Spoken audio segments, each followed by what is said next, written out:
How's it going, everybody? Welcome back to Aztec Emerald. I'm Dan, your host on the Mexican, as you know. I've been away. I haven't done a lot of videos because I've been sick again. If you've been watching my channel, you'll know, this is my podcast, watching my videos, that I will continuously get sick. But hopefully the times that I get sick, each time they kind of find out why and can manage it a bit more, and I can manage the situation a bit more. So I'm a bit on the mend now, and I'm going to start doing videos again, especially because this weekend is a big week in fights. It's International Fight Week. International Fight Week. No, but seriously, I'm going to give a better breakdown with my picks and everything like that closer to the day. But man, this is a good card. This is a good week. There's a few things I want to go over quickly. First of all, the weather's delicious, and that's why I'm outside. There is a pub near mine called, you can't really, let's see if you can, yeah, you see just at the back there, that's called the Dropping Well. It's a pub near me. I say near me, it's like a 5-10 minute cycle, 7-minute cycle. But yeah, it's gorgeous because you can go get your pint, and then you can go get your pint over there, and then you can go and you can sit around and chill. So I'm trying to, yeah, like that's beautiful. And the cool thing is that stream there that goes off in that in that direction. That stream there, that one there. That actually goes all the way through. It's called the Dodder, and it connects to another park, maybe a 15-20 minute cycle in the other direction. So it's cool if you like, if you're barefoot or you got togs or whatever, swimsuit, or even a little I don't know, a bit of board or whatever. I think that there might even be a walkway, so you can actually walk along a lot of the river for a good part of the Rathfarnham Terranir area, which is class. Although I wouldn't count this as Rathfarnham or Terranir. I count this more towards like, I don't really know. I'm gonna have to find out what is dropping. Anyway, look, MMA news, right? MMA news. So here's the thing, Leslie Smith. You remember the whole stuff with her and opponent not making weight. So she was like, I'm not gonna fight if she doesn't make weight. And they were like, "Gran, we'll give you your show bonus and your win bonus, and we're sending you packing." So they basically just fired her. So she got back from whatever body, that industry organization that she filed the complaint with, and they have come back to say, yeah, there's merit to your argument. By doing so, they also came to this conclusion by establishing, through the information she gave them and by what they can see and go through in the factual situations of fighters and people of UFC, they've categorized it that she is in fact an employee of the UFC, and fighters are in effect employees of the UFC, which I don't think, because these litigations take a long time and there's a lot of minutiae, but I don't think people are waking up or even acknowledging, I'm not saying waking up, but acknowledging how fundamentally altering that's going to be. Like, that has been one of the silent, quiet debates since the UFC began. Are they independent contractors or are they employees? And whenever it suits the UFC best, that they are either an employee or a contractor. It depends on which situation fits the UFC best. If they want to just cut you, dump you, forget you, buy, cancel your contract, done, you're independent contractor, and they can cancel the contract whenever they want. If they want to mandate you and demand a crap load of stuff of you that you don't really, for the most part, it's your opinion whether you really want to be a part of, whether you sign a contract or not, they'll force shit upon you like they would an employee. So that's always been the way. And a lot of the other arguments and debates in UFC, weight classes, weight cuts, all like the rules in one place as opposed to the other, in one commission is like, oh, in Nevada the rules are this, but in New York the rules are this or whatever. And they change, there's no consistency. A lot of that is due to the inability to force the UFC to pick a lane. And pick a lane for the fighters and run with that system the way it is. This is huge. This is because if this ends up going through and they are going to make a complaint against the UFC, they're going to go on a litigatory, if that's even a word, attack against the UFC, an offense, if you will. And then she wins, and this is the precedent for they are now employees. That'll change the landscape of MMA, because the UFC is the people, they're the Joneses next door. You know, keeping up with the Joneses is what everyone else in MMA has to do if you're not the UFC and you're a different organization. Bellator kind of have their own way, but even still, yeah, if UFC blows up bigger, Bellator has to at least try blow up even bigger in its MMA world, if not the overlapping casual market. But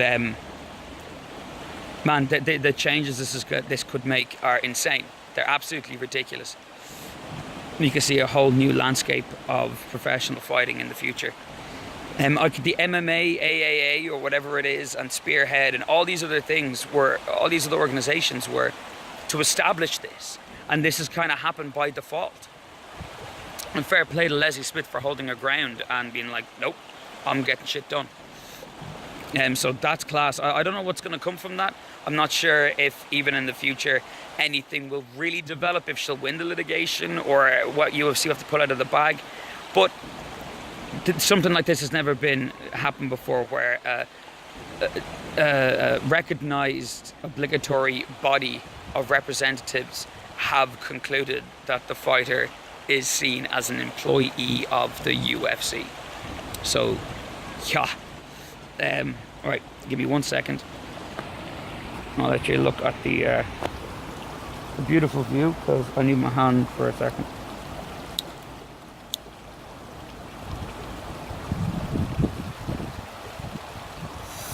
All right, I'm back.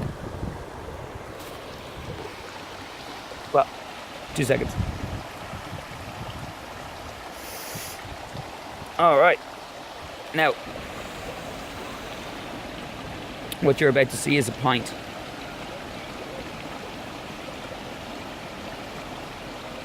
Those of you who watch my channel are thinking, Daniel, Mr. Mexican, you've had 2 liver transplants. You're not supposed to drink alcohol. I'm not drinking alcohol. That is Erdinger's non-alcoholic beer. I have never cared for a non-alcoholic beer because it tastes like shit. This genuinely tastes like a slightly lighter version of the standard Erdinger. It's immense. I've asked many times in hospitals and stuff like that, like, it's definitely non-alcoholic, like I can definitely taste that. I'm like, there's no alcohol in it. You're basically asked us, can you drink soda? Like, but there's 0.05%. Like, once again, do you know how many things ferment naturally? Like, that have more percentage than that? You're fine. But it tastes so good, and you're like, well, be happy you found a good non-alcoholic beer. It's awesome, and it's popular enough that it's actually available in a lot of places. I found Erdinger more available, and Polner as well, than I have things like Beck's and shit like that. But this week we have the tough finale with Brandon? No. Fuck, I can't remember their names. Oh well, we have the tough finale. The Canadian dude, who I think is I'm pretty sure he's gonna win. He's cerebrally there, and young go-getter as well. Sorry, it's got a. The main thing that I want to focus on though is Israel Adesanya.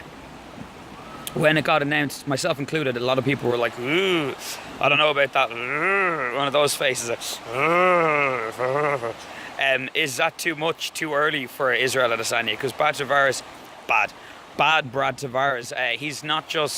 He's been there and he's a certain level where he's had more experience and stuff.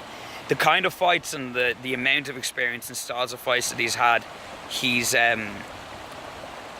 overcome a lot of adversity. He's fought a different types of fighters. Like he's got a good tenure for being an up-and-comer in the UFC. I mean, I know he's been there a bit longer to be an up-and-comer, but he still has a career in there, I believe, to get even higher in the rankings. And Israel Adesanya, stylebender, is only new, and he didn't look amazing in the Vettori fight. But if you watch my breakdown of the Vettori fight, because I remember myself, I was like, hold on a second, wait, and then I had to like look over the breakdown again, like, oh yeah, that's right. Whenever Vettori took him down, the only real success he had with the takedown was in the later rounds. He had to keep him there pinned. The second he let his weight off him to try and maneuver or get a more dominant position, the second there was the slightest bit of ability to move, Adesanya was out moving, shifting. Even if Vettori dove back down and put his weight back down again, it was that little shift of an inch towards the goal of getting back up to his feet. And we see that kind of consistently happening the second there's a let off the gas from Vettori. And then before that round, he didn't really have much success at all. Like, even if he did take him down, it was a second or two and right back up to his feet. I think Brad Tavares, who's growing in his ability to not just straight up brawl people and actually use proper angles, combinations, feints, and, you know, what's that word when you lull people's sense of security and then they come in and then you fucking take them out and stuff like that. He's gotten a lot better than that and he's improved a lot. But I think overall the striking is more predominantly pedigree in someone like Adesanya. He's got definitely a lot more tools and a lot more experience having used these arrayment of tools. Even though his fight tenure in the UFC isn't huge, he has had a lot of different style and respectable opponents in the other places that he's fought, other organizations and whatnot, and not without his fair share of amount of fights too. I can't get rid of a lot of stats at the moment because I can't remember, but I personally feel that if Tavares comes out patiently, it could be a very good fight and it could come down to decision. If Tavares comes out trying to end the fight and Stylebender decides to be patient and proper, I think Stylebender wins. I don't know if he can knock out Tavares, but you never know. You can get one of those liver shots that doesn't matter who you are, you crumple. It's going to be a good fight. I'm not exactly 100% sure who's going to win. I'm going to have to go through the stats and make my predictions later in the week. But the point I wanted to make is it's not one of those matchups. It's a definite, like, well put together, well balanced, even though they're very different fighters, type of fight. And I'm super intrigued for that. This Saturday, the next one I want to do is not so much who's going to win against Stipe and DC, but what it'll mean for the people if they do. Because for DC, there's all these different options. He could defend the belt. At heavyweight, he could fight Brock Lesnar next. He could jump back down, defend the light heavyweight. He could wait and take that final fight with Jones. So many options. But for Stipe,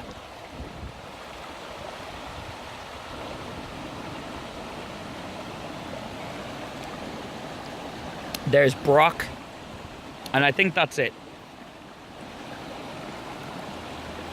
One second. Oh, sorry. Look at the Dublin sky.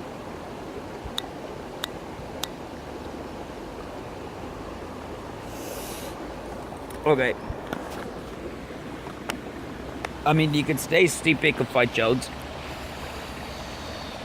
But other than that, like we know DC's retiring, so there's like 3 or 4 fights, whatever it is, he takes it, wins or loses, that's it, he's done. And he's arguably one of the most legacy tenured like fighters. He was from the old school, he came up in the new school and still held titles and actually became the champ of the new school, respectively in his divisions. If he beats Stipe.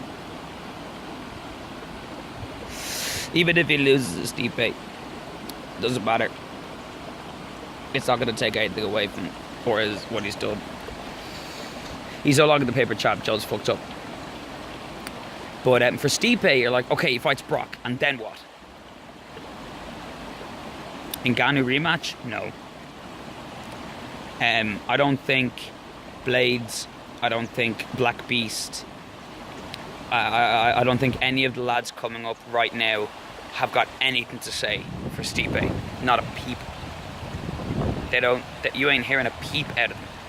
They got nothing for him. Not at the moment. Not where they are right now. No way. I can't. I couldn't honestly entertain going, oh, this is a good fight with any of the other heavyweights out there, and I don't care. The only reason Ngannou got that shot was because of his frightening power and essentially what he did to Overeem. But I don't know what he does really after a fight or two. Like, just fuck off and wait for ages. Like, if he fucks off and waits for ages, that's not good either. Like, you got to keep training and being at the top if you're the champ, and keep fighting people off to stay there. Otherwise you get complacent while these other hungry dogs are bashing the shit out of each other to get to the very top. Then you meet them and they're just fresh out of battle, had a good sleep, woken up the next day and they're ready to go again, and you've been off gallivanting in the sand islands and stuff like that. Like, nah, that's not good. Like, and I don't think Stipe is one of those dudes. I suppose he might just go full firefighter for a while he's waiting for the contenders to come up. But that's the thing. I'm not sure what happens after that. Like, that's the part that I'm like, I'm waiting to see what goes from there. Because obviously, if DC wins, Miocic is going to want a rematch, and I respect that. I couldn't agree more. I'm out of the sun now. I'm going to finish this off real quickly. Finally, Ortega versus Holloway. I don't know who's going to win this fight, and that is probably what's most exciting. I have a feeling it more than likely, not more than likely, but I'm going 60-40 to Stipe, in Stipe's favour. Ortega versus Holloway. I'd want to say Holloway. Like, I'd want to say overall experience, pedigree, the ability to utilize and to hone a lot of the skills and things he's learned in real legit fights and high level fights against no fucking nonsense opponents is going to be the deciding factor as to why he'll probably get the better of Brian Ortega. But in 5 rounds, man, I don't know. Ortega is huge. I doubt Holloway's going to be able to knock him out. But you never know. You could just piece him up, and bit by bit, just start breaking the big guy down. Max is scrambly as fuck, like Tony Ferguson style scrambly. So I don't think an immediate submission because of some simple accident, Brian, he grabs something and that's it, it's over. I don't think that's the case, but we'll see. Both these guys get better as the rounds go on, so it's so intriguing and I can't wait. So that's my video for today. Thanks very much, folks. I'll do another one later on. Thank you for listening. Please like and subscribe, tell your friends. Thank you. If you are listening and you haven't watched my other videos and stuff, let me take my glasses off for a second. Look into my eyes, not around my eyes, but into my eyes. I can't thank you enough. I don't know what it is that compels me to want to do this and why I enjoy doing it. And it's part of the reason why I can't do this when I'm not well, even though I can talk up a storm, is I really gotta be in the right mindset to do it because it matters and it means a lot to me. So if I do one just for the sake of doing one, I end up, you know, I can't stop thinking about it and going over it. Maybe that's my own thing that I have to get better at as well. But maybe hopefully I can hit a happy medium. But it's important to me. I really want to make this my life. I want to make this my career. I want to grow this as much as I can. I want to get other people who want to do what I want to do and give them. I want to grow a platform big enough so I can help other people grow their platform and help them grow.